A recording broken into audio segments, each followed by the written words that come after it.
It is important for us in looking at the United States refugee program and see how it was impacted by the terrorist attacks of September 11th.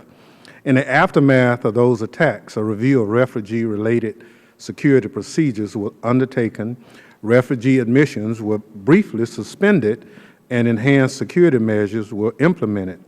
However, more than a decade after the enhanced security measures have been undertaken with limited instances of fraud, there are those who believe that certain populations are unable to be properly vetted for security purposes.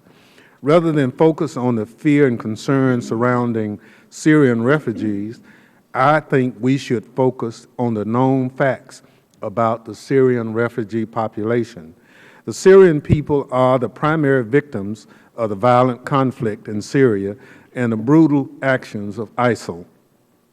They are the most vulnerable to the violence and known firsthand the cruelty of ISIL and other groups that have brought harm upon their communities. These refugees, like most others that arrive in the U.S., are fleeing difficult, even life-threatening situations. The idea that they would be met with suspicion and hate upon arrival in the U.S. is an affront to the values we uphold and promote. Like Americans, most Syrians consider ISIL to be their enemy as well. Within the United States, the Syrian American Council has already partnered with the Office of Civil Rights and Civil Liberties within the Department of Homeland Security to organize community briefings for Syrian Americans focused on countering violent extremism. Groups like this encourage a robust congressional debate on how ISIL can be stopped, both at home and abroad. In fact, the leading demographic of those seeking or joining ISIL is in the U.S. who are born U.S. citizens, including citizens with no ancestry from majority Muslim countries. Therefore, preventing vulnerable Syrian refugees from entering the U.S. will not address the United States issue with violent extremism.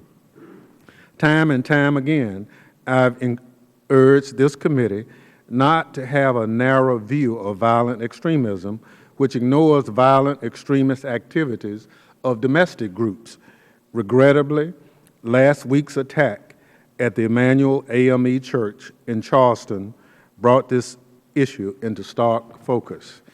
Congress, the President, and the Department of Homeland Security need to come together with the state and local governments to honestly acknowledge that domestic terrorism is a threat to the safety and security of the American homeland, including the refugees who resettle within our borders.